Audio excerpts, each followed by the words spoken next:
Hello, everyone. Welcome to Friday's edition of the show. A really fun night last night, being able to go back to the Knapp Center. Felt like home. Going to break down the doubleheader from last night and some of the cool things I saw there. Also, talk about a little bit of, the Cyhawk game, which was incredible. And with the Drake men blowing out St. Ambrose, you would think I'd be nuts if I didn't at least have that Cyhawk game on my phone. So I definitely watched a little bit of it. So we'll break down that and then a few games to look forward this weekend in both the Missouri Valley as well as the NFL. So hello, everyone. I'm Justin Miller. Welcome to Media Row Podcast with me, Justin Miller. A show where I like to just, go through Drake men's basketball, Drake women's basketball, talk to people I want to talk to, and just talk about sports that I'm interested in. And hopefully it's entertaining and fun for you. But let's jump into last night. So with me leaving iHeart, it was cool to be back going and covering a live game, especially at the Knapp Center, a place where I basically grew up in. My dad and I have been huge Drake Bulldog fans since I was about 8 years old when Emma Ecker, clearly, when him, Josh Young, and that whole team went on their magical run. I became a huge Bulldog fan, going through the tough seasons with Ray Giacoletti and Richard Carter, Aaron Hawley, who I was a huge fan of. Going through those tough seasons to being able to go to Drake as a student and call those games with DeVries where Drake went on their huge run in the Missouri Valley, winning their first conference championship since 2008. So all that being said, it just felt like home being back in the Knapp Center covering that game and seeing everyone there, seeing my buddy Sean Roberts from the radio station, Michael Admire, who he's one of my biggest mentors. I've annoyed him.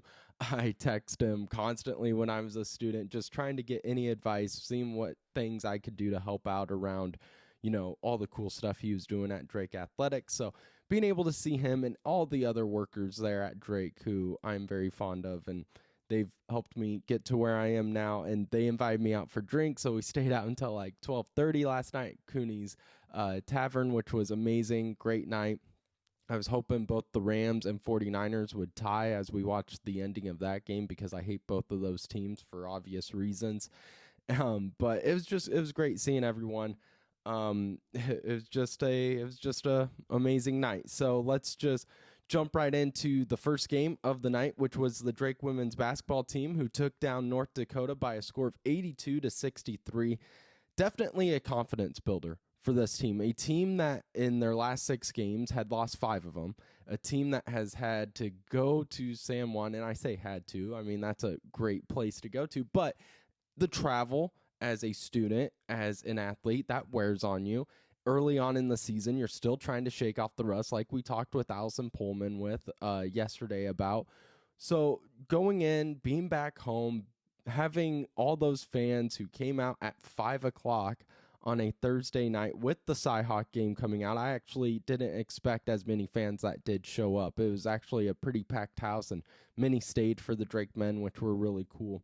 But it was definitely a confidence builder. Getting back on track for this team is huge. Katie Dennebeer with a double-double, which nothing new there, but the team just looked like they had a rhythm, at least for 3 quarters. They played 3 great quarters of basketball where they just attacked North Dakota with their size advantage and their speed advantage. They were the very first play. Drake wins the tip. Katie Dennebeer gets the ball. First thing she does, maybe takes 2 dribbles, but then lobs it over to Anna Miller, who then attempts a layup. I think it got rattled in and out, but you just, from then on, you knew the strategy that Pullman had set up for this team for success was use your speed. Get in transition. It's almost a complete opposite of the men's team, where the men like to be methodical, like to pass that ball around the arc, get deep into the shot clock. The women, on the other hand, they're go. It's a green light every time, and it's really fun to watch when it works out. And so they played 3 great quarters. And I say that because in the first quarter, they shot 56% from the field, just very efficient. They were basically being able to do whatever they wanted to do offensively with the ball. And then in the second quarter, They switched to a 2-3 zone, and I don't think it was that defensive switch that caused North Dakota to start to get back into a rhythm, because North Dakota, they went from shooting, let's see here, I have the stat sheet here with me. In the first quarter, North Dakota shot 23%. Then in the second, they bumped that all the way up to 48%. And I don't think that, again, was because of the defensive switch. I'm going to be honest, I think it's just a mental lapse from the Drake women's team. And we know coaches preach and players preach that we treat every game the same, but everyone's human. You're not treating a North Dakota team the same you would a UNI, a Bradley, a Belmont, Creighton, Kansas, so the teams you have played. You're not treating them the same way. And that just happens with teams. We see that happen with teams that are number one in the nation too. But so I think that is all that just happened, is Drake got comfortable, and all of a sudden they look up and they realize North Dakota has cut this game down to 10 points in the second quarter. So that happened early on, and you just saw kind of a switch from the Drake team. I seriously feel like they looked up and they were like, oh my God, it's a 10-point game. We should probably get our crap together and start playing Drake basketball. But I spoke with Allison Pullman after the game, and here were her initial thoughts after the 82-63 victory over North Dakota. Well, what a great first quarter. It was fun to be welcomed back home by our Bulldog fans, and to be able to step on the court and go 27-10, and we shot the ball extremely well. And so, North Dakota's a good team. And I thought that we continued to learn things as we went on and weathered the storm. And then we're able to just get a victory today, which was so much fun. Allison Pullman after the victory over North Dakota, and just talking about, playing those 3 good quarters. She mentions how that was a great first quarter, which it was. The team got into a rhythm. So right before halftime, North Dakota starts to get into a rhythm. They're starting to get pumped. I mean, they held Drake to miss a shot right before the halftime buzzer, and they're jumping up and down like they've tied this game and sending it to overtime when they're only down 10. But that felt like a victory for this North Dakota squad, where in that first quarter, it looked like there was no shot North Dakota would even compete. So they go into halftime. You start to see halftime adjustments. In that third quarter, the start of it, man, Drake just did not come out with that fire that you would expect. And so North Dakota starts to get into rhythm until, here's the turning point of the game. With about 8 minutes left in the third quarter, Katie Dennebier intercepts a pass. And I say intercepts instead of steal because she looked like a middle linebacker that goes up there and takes it away from the middle of the court. Steals that ball, passes it out to Ava Hawthorne. She gets the layup, and boom, that ignites a fire in the stadium and for the team especially. Since that, they went on a 14-2 run, and then the game was over. Drake got back into a rhythm. The team just started to find open players. Allison Pullman was able to interchange a lot of rotations, which we'll talk about here in a few seconds. But it was just a fun night, and it was great to see this team get their confidence back and see what this team is able to do when they click. But here's Allison Pullman again on the turning point with Katie Dennebier's interception there. You're definitely right. And the other thing that I thought really propelled us kind of down the stretch was Ava Hawthorne scoring run on her own. That in the third quarter for Katie to be able to do that, and then not only she gets the finish and makes an amazing pass, and then we had a couple setups that were really, really fun. Then you got a chance to watch Ava Hawthorne in the fourth quarter do the exact same thing. And so, our team is a tenacious defensive team, and sometimes when we can turn defense into offense, it just really makes things click on all cylinders. So like we said, shout out to Ava Hawthorne. Allison Pullman mentions Ava Hawthorne there, and she played outstanding. I believe she led the team in points with 18. I'm going to double check here.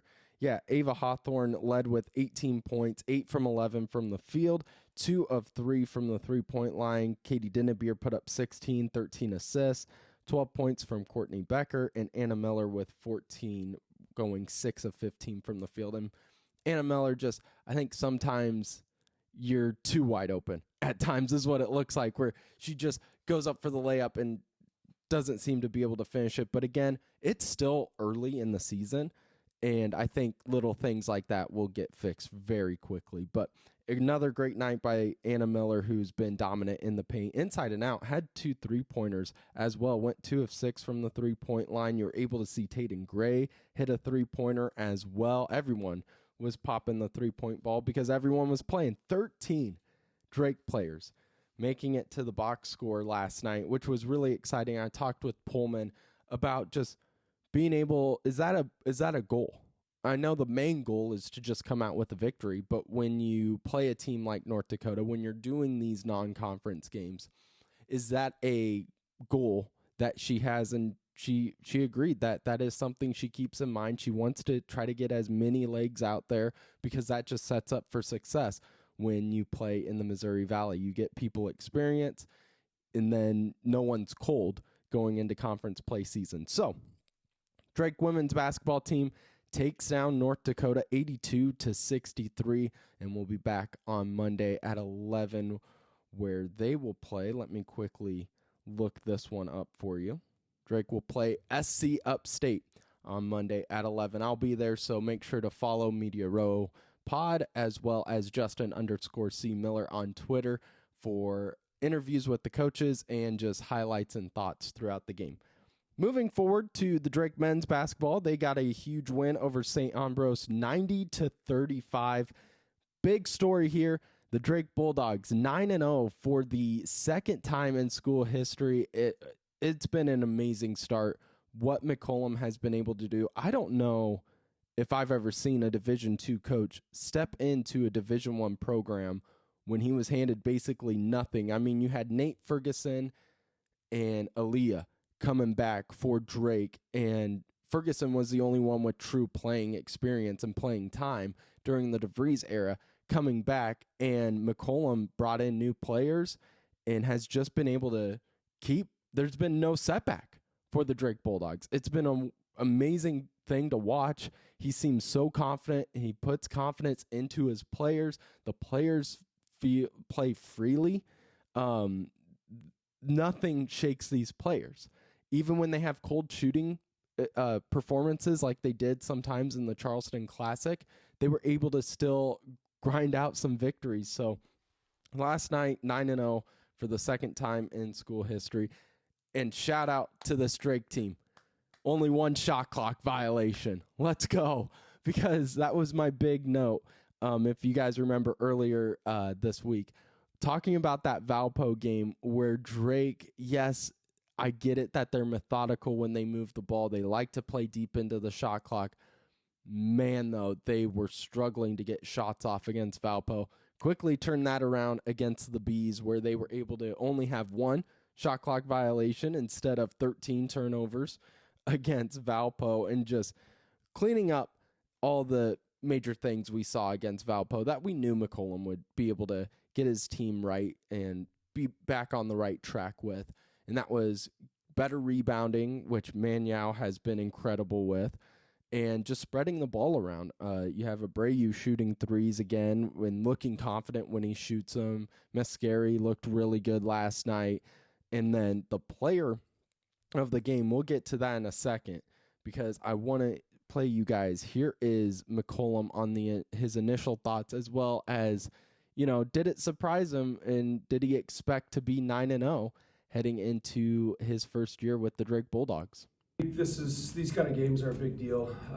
You play Valpo, and then you've got K-State coming up. I think if you come out of finals and you just jump right into K-State, you don't have that good rhythm, and you just don't have as much game experience that you need going into that. So I thought this was the perfect game for that. I thought they ran their stuff very, very well. They ended up getting some shots on us, which they just missed a few of them. But they did challenge some of those things, and then offensively, I thought we found a little rhythm. We just played in flow, didn't run a lot of sets, and I thought the guys did a good job with that. Yeah, I mean, you don't really think about that much. I mean, I'd probably be lying if I said I I saw it coming necessarily, but I never really thought about it. Meaning, I never really thought, okay, let's start like this, because we get so process focused, you know. And some of the guys on our team are very used to winning, and I think some of that helps. Where it's just like they just expect to win, so they get into games, and it's like I don't care who we play, we just expect to do that. So it's been a fun, you know, a fun summer and fall and all those things, and into the winter, and hopefully we can keep it rolling. So I teased how I would talk about the player of the game, and that goes to Tavion Banks, who has been incredible. And what this Drake team is that is different from what we saw in the DeVries era is balanced. I think Drake was very starter heavy when it was Roman Penn, DJ Wilkins, Garrett Sturts, Tucker, and Brody. Those guys were out there for 35 minutes at a time.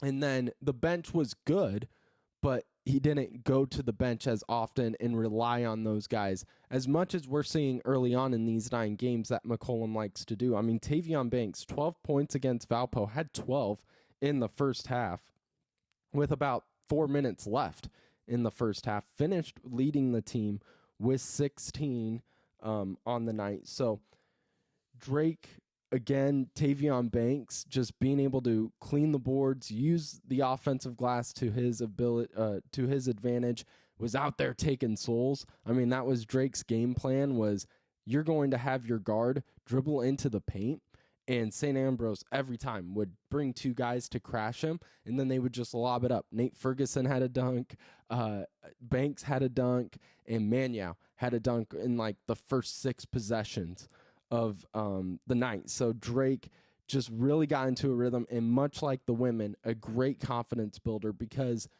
8-0, you played Valpo, you're 1-0 in the Missouri Valley Conference. Yes, you still have confidence, but to get that 8th victory against Valpo, it felt like you really had to work for it. And so it's nice to, like McCollum said in his initial thoughts, it's nice before a big game like Kansas State to have your team play so freely and with so much confidence and with so much dominance that it just builds that confidence back up. Like, okay, look what we can do when everything clicks. And not everything will click, because you're going to play a lot better teams than St. Ambrose throughout the season, but it's just a mental thing that it does for the players. So balanced offense last night for the Drake Bulldogs. Tavion Banks continues to be dominant throughout his time here at Drake early on. Want to get Ben McCollum's, here's his thoughts on the balanced offense and how that is so important to the recent success for the Drake Bulldogs. I think we share the ball, and to be quite honest, no one really cares, and that's what makes a good team is whoever is open, whoever has the hot hand, then we find it and we go to it. And again, that's probably more of our offense, how it flows and how, you know, just the freelance of it and whatnot, and guys understanding their roles. So naturally the ball finds who it's supposed to find, and it finds the hot hand, it finds the open guy, and then you see the result of it with different leading scorers. Balanced offense, we're seeing it game after game, because last night marked the 6th straight game the Drake Bulldogs have had a different leader in points. To finish out the game, Tavion Banks last night. The night before, you had, of course, Sturts with his tying career high against Valpo, and just so on. I mean, Manyao led in points in the Charleston Classic at one point. Same with Mascari. Anyone can be the guy any night for this Drake basketball team, and that's what makes them special. That what sets them apart from the years prior with DeVries, because we knew it was usually going to be Tucker who was the guy. Now, teams have to really be prepared to guard anyone. It can be anyone's night on any day for the Drake Bulldogs. So I think that sets up well moving on to the future. But here's my story of the night. Has nothing to do with the box score. I'm a big numbers guy. I love reading off stats, if you can't tell. But the story of the night came early on in the game where Drake is just rolling. I mean, St. Ambrose can't do anything, and Drake can do anything they want. What happens is about, let's see here, I've written down in my notes. Early on in the first quarter, or first half, Drake is up 25-8. 25-8. And doesn't look like a struggle at all. I mean, the coach for St. Ambrose is sitting down, kind of like relaxing, because it's just been that kind of night. And Austin Bourne, a big man for the Bees, it was a great drawn up play. They get a, screen and pop, and he's at the top of the key, hits a nice 3-point shot, comes down the court, and does the Steph Curry, 3-point celebration. And I'm so happy the coach did this, because even if it was a guy on my team and I'm looking at the scoreboard, I would say the same thing. I've just never heard a coach do it. St. Ambrose coach Ray Sullivan sits down there and he looks over at the player and he goes, "Look at the scoreboard." And I was like, "Did no one else see that?" And even the couple of the players kind of laughed on the bench, and even Bourne went, "My goodness." And so I was dying. I ran over and told Sean right away. I was like, "Okay, I'm not a lip reader. I swear I heard him say this. I'm 99.9% sure this is what he just said to the player." And it was great. I loved it. I think more coaches should do it. I think you should be held accountable for what you're doing on the court. I mean, come on. Celebrating your first bucket and you're down 20. Oh, great. Congrats, Chris Paul. You just cut the lead down 25-11 now. Congrats. It was, I think professional coaches should do it. I thought Mike Tomlin should have done it when Claypool was wasting time doing his first down marker, when I don't even think he got the first down in that game against Cincinnati, I believe. I think more people should do it. I love it. Shout out to the head coach at St. Ambrose. I mean, he's an old school guy, so he doesn't want to see that when you're down 25-11. He's been there for 42 years, which is incredible. And I think he's done a few summer camps where he's led the summer camps for Drake players, DePaul. There's been a bunch of teams, so he's been around a while, and coaches respect him. And I think Bourne is going to kind of learn a lesson in practice, maybe running a few more killers after that one if he watches it on tape. But that was the story of the night. I found it hilarious. I loved it. I loved every second of it. But a huge win for the Drake men's basketball team. They return to the court on Tuesday for that big game in Kansas City where they take on Kansas State. That one, you win that one, Drake, you're in the top 25. You win that one, and you don't drop one over the weekend, you're in the top 25 come Monday. That's all you have to worry about. Just win. Just win. Respect will come later. So, like I mentioned at the start of the show, you would think I would be crazy if I didn't watch the Cy-Hawk game during the Drake game. I had it on my phone. It was, again, 25-11 with 16 minutes still to go. I'm putting on the Cy-Hawk game. Iowa State, the men get revenge for the women who fell to Iowa on Wednesday night. The men break their 4-game losing streak in Carver, taking down the Iowa Hawkeyes. And what's exciting about this one, if you're a Cyclone fan, is those are the type of games that championship teams win. When your starter and your star in Keyshawn Gilbert only puts up 9 points, who had been putting up 20 plus in multiple games, and your team rallies, you get a guy like Curtis Jones, who we'll talk in a little bit, who goes off, jacks up a logo 3 in crunch time and swooshes it, doesn't even look hard to him. And that just sets a fire for this Iowa State team. An incredible performance. These are the grind out games when things aren't going your way, when you can't shoot the ball early on, when your defense is falling apart. There's a lot of holes that Iowa took advantage of easily and early on. and you still grind out the victory against a heated rival with all the emotions in the arena, those are the games championship teams win. Those are the games championship teams win. So they break a 4-game losing streak in Carver. Curtis Jones, 23 points off the bench. And I did a full 180 on Curtis Jones because last year, so I covered Iowa State for 1430 KASI, and I would travel to games. I was like the beat reporter for KASI. And early on last year, Curtis Jones had no confidence. You could see it on the court. You could feel it in the stands.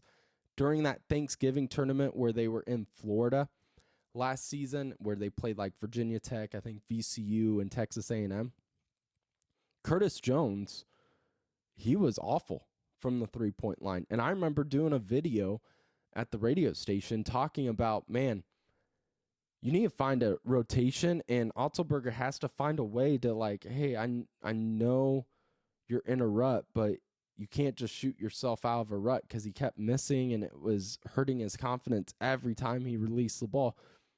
Boom. Big 12 play starts, and Curtis Jones, it's like he stopped worrying about the points. It's like in high school when you get put in off the bench and you're not even thinking about what's happening on the court. You're more thinking about all right, I got to get at least a point up there. I got to show coach this. I think maybe Curtis Jones had a little bit of that going on early on last season. And then he flipped it around to where, you know what? I know my role, and I'm going to excel at that role. And he has done that to a different degree, a different level. He has understood his role on this team and has taken it and elevated himself.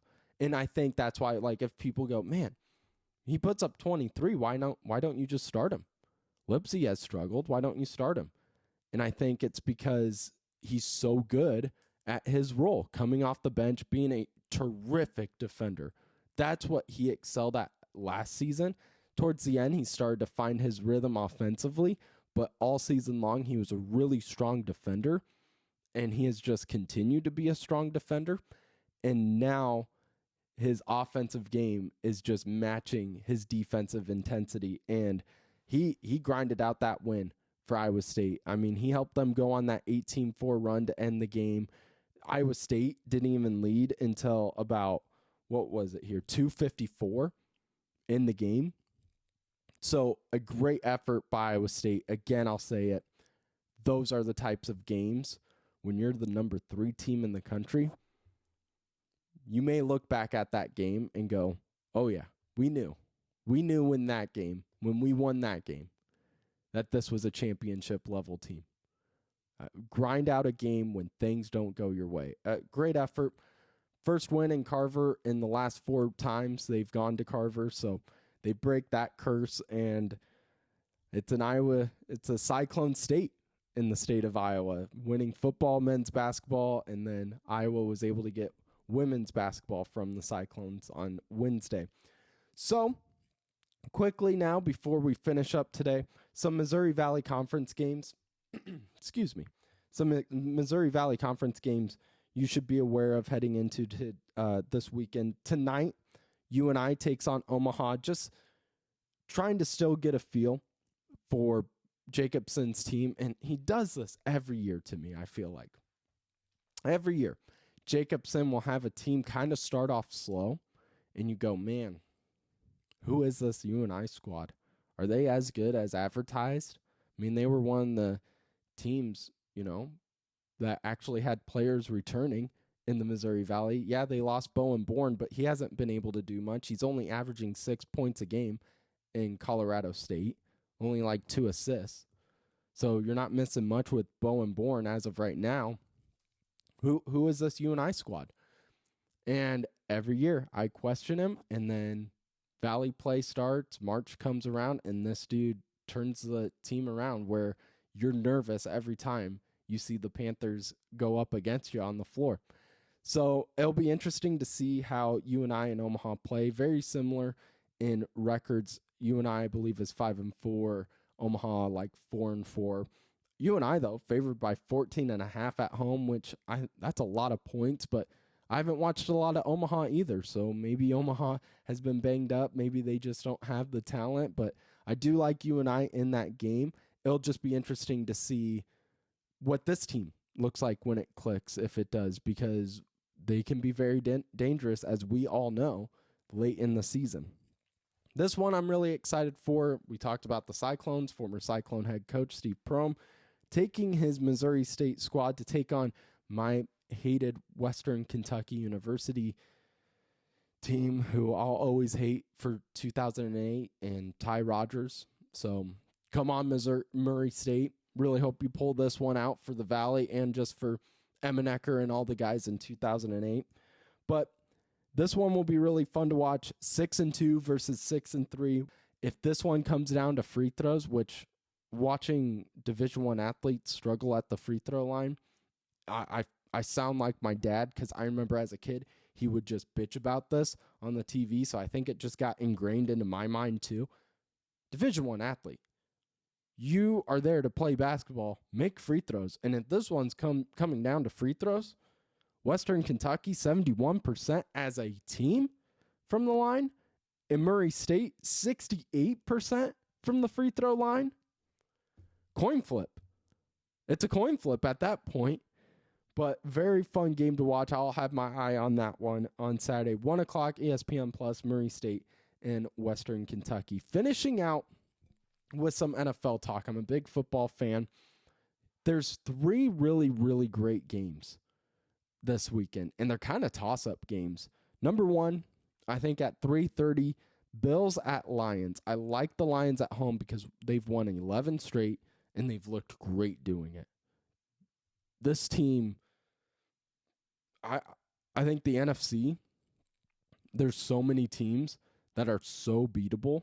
I mean, Seattle's leading the NFC West, which is an awful division, as we witnessed last night in Thursday Night Football. But they're leading the NFC West. They're very beatable.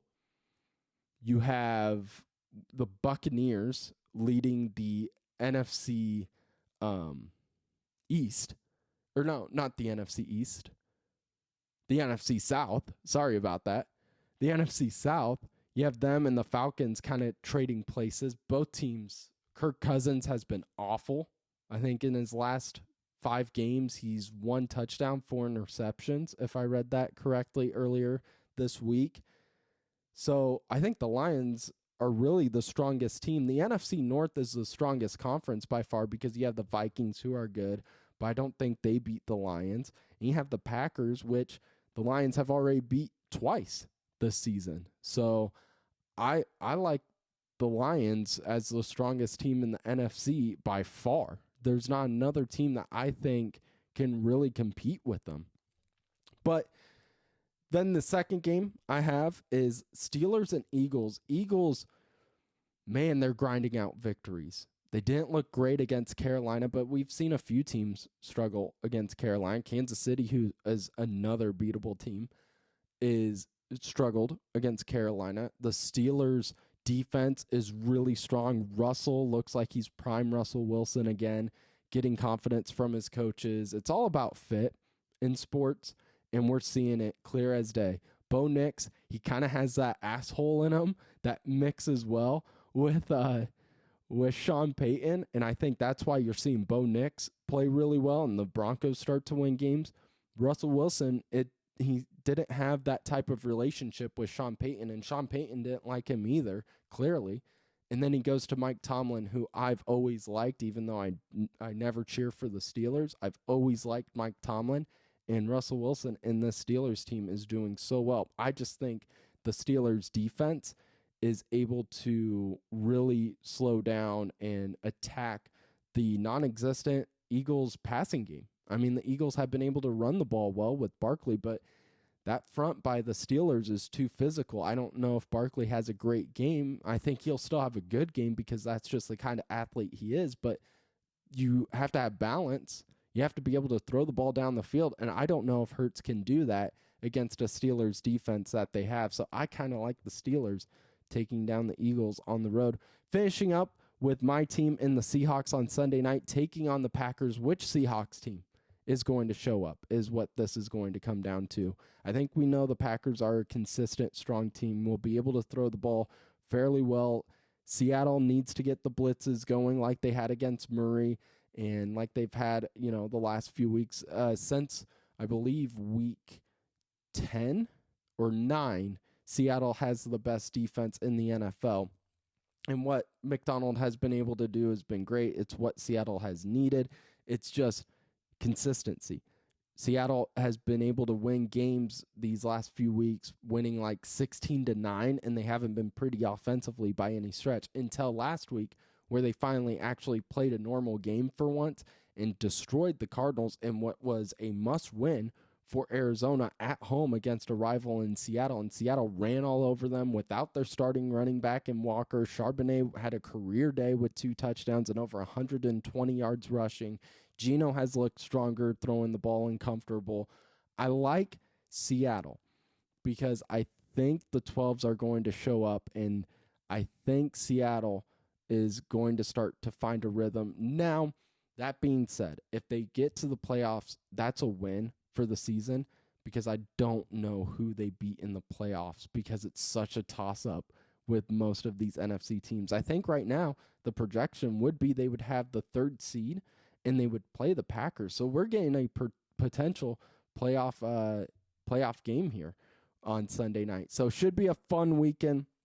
Thank you again. I'll be posting more clips throughout the weekend, again, giving my thoughts throughout the different games being played. Thank you for all the follows and subscriptions, as well as following me on Twitter and keeping along with the Drake Bulldogs men and women's team. Thank you to Allison Pullman this week for joining us. Thank you to everyone at Drake for letting me come last night and be able to cover the doubleheader. Excited to go Monday at 11 a.m. Everyone told me to bring earplugs because it's Kids Day.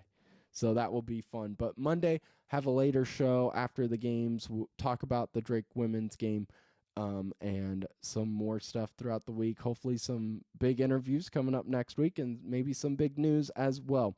Thank you again. That will do it for this week's Media Row podcast with me, Justin Miller. Thank you, as always, for joining us, and tune in next week.